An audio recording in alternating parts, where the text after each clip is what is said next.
Red blood cell membrane is a complex structure that plays a crucial role in the transport of oxygen throughout the body.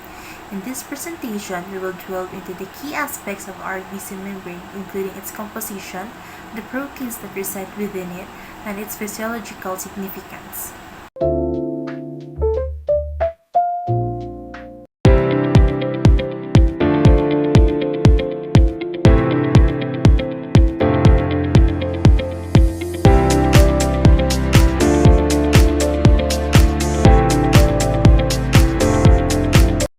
Overview of the RBC membrane. RBC membrane is composed of 52% of proteins, which can be categorized into integral proteins and peripheral proteins. 40% of lipid, including phospholipid and cholesterol, make up a significant portion of RBC membrane. They form a lipid bilayer which acts as a barrier between inside and outside of the cell, and 8% of carbohydrates, which are found in the outer surface of the RBC membrane, play a crucial role in cell recognition and adhesion. Today, we'll delve into the structure of the lipid bilayer of the RBC membrane. And the ultimate feature of the RBC membrane is its lipid bilayer, which primarily composed of phospholipids. And phospholipid contains a hydrophilic head, or water-attracting, and two hydrophobic tails, which are water-repelling. This arrangement then creates a bilayer that forms as a barrier, allowing the selective permeability. Cholesterol molecules will then interpierce within the bilayer, enhancing the fluidity and the stability of the membrane. Another component is the protein, both integral and peripheral proteins, which can also be found embedded in this structure, facilitating both in transportation and communication. Altogether, these components ensure that the RBC maintains the integrity while allowing the exchanges within the environment. For the composition of head and tail of the lipid bilayer, in terms of their composition and location, the head faces outward towards the aqueous environment, is made up of glycerol backbone, which is linked to the polar group such as the phosphate group, in which the head is hydrophilic or water-attracting, while the tail faces inward away from the aqueous environment. Within the bilayer's core is composed of nonpolar or uncharged chain, which is the long hydrocarbon chains and fatty acids that makes the tail hydrophobic or water-repelling. For their function and role in the membrane, the hydrophilic head helps maintain the membrane's integrity and orientation by interacting with the aqueous environment inside and outside the cell, which stabilizes the bilayer structure.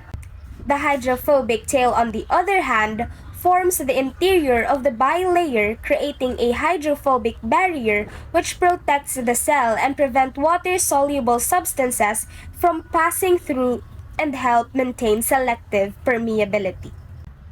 In summary, the arrangements of the lipid bilayer creates a semi-permeable membrane that maintains the cell's internal environment while controlling the entry and exit of various molecules. Membrane protein consists 52% of the RBC. There are two kinds of membrane proteins, which are the integral or transmembrane proteins and the peripheral or skeletal proteins. Integral proteins are embedded in membrane via hydrophobic interactions with lipids and are exposed to the environment on both sides of the membrane, the outer and the inner surfaces. First is the band tree, that is 27% and the most abundant of total membrane protein. It is a single oligosaccharide possessing blood group antigens and has 911 amino acids. Band 3 functions for glucose transport, specifically exchange of bicarbonate for chloride. Next is the aquaporin, that is a selective pores for water transport and allows RBC to remain in osmotic equilibrium with extracellular fluid. The third one is the glycophorin. It is only 2% of the RBC membrane and is rich in sialic acid.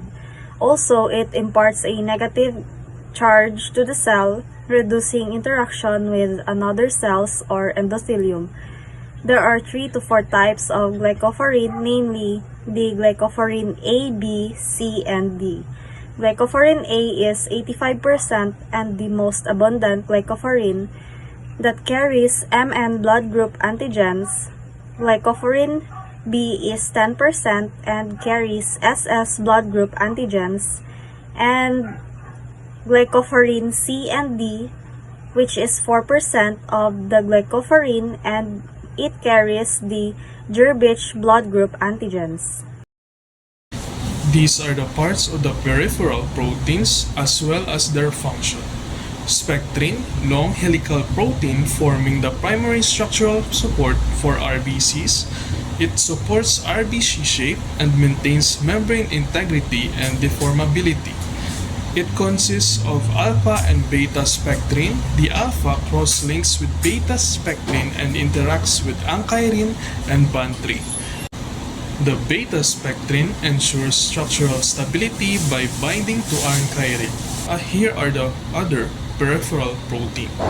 Actin maintains cell shape by serving as structural nodes in the spectrin-actin skeleton. The ankyrin links the membrane skeleton to the spectrin cytoskeleton by binding to band 3. Adenosine stabilizes spectrin-actin interaction and prevents mechanical distortion during circulation. Protein 4.1 maintains RBC shape and membrane properties by interacting with spectrin and actin. Protein 4.2 connects band 3 with the rhesus complex, ensuring membrane stability and flexibility. Tropomyosin regulates F-actin stability and interaction with other membrane proteins. The tropomodulin binds and stabilizes actin filaments, ensuring proper length and membrane organization. Integral versus peripheral proteins. The location of the integral proteins spans the entire lipid bilayer, while the peripheral proteins is attached to the inner membrane or cytoskeleton. The function of integral proteins is to transport molecules and receive signals. Peripheral proteins maintain cell shape, provide structural support. The interaction of integral proteins interacts with external environment, while the peripheral proteins stabilizes membrane structure. So let's proceed for the physiological importance. The first one is the maintaining cell structure. The RBC membrane provides protective barrier which defines the shape and integrity. The biconcave disc shape allows maximum surface area for gas exchange.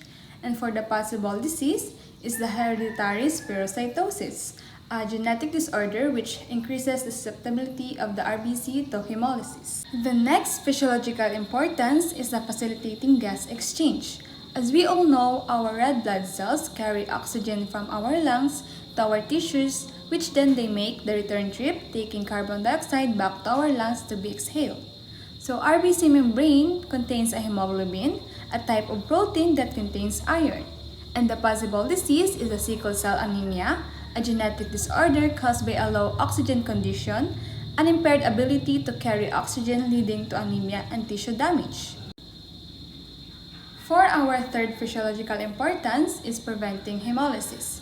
The biconcave disc shape and cytoplasmic viscosity of the red blood cells optimize the formability and stability of the membrane to prevent hemolysis in times of deformation, because membrane helps prevent the RBC or the red blood cells from rupturing, in which the hemoglobin is being released in the bloodstream, causing hemolysis. And the possible disease is the G6PD deficiency, a genetic disorder affecting the enzyme glucose 6-phosphate dehydrogenase, leading to increased susceptibility to hemolysis. Example is the exposure to certain drugs or infections.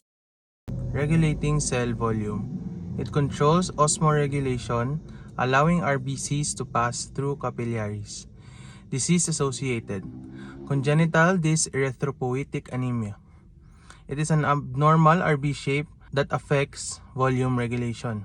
Maintaining internal balance. It regulates ion movement, maintaining pH and osmotic balance. Disease, hereditary elliptocytosis. It disrupts ion balance, causing cell damage.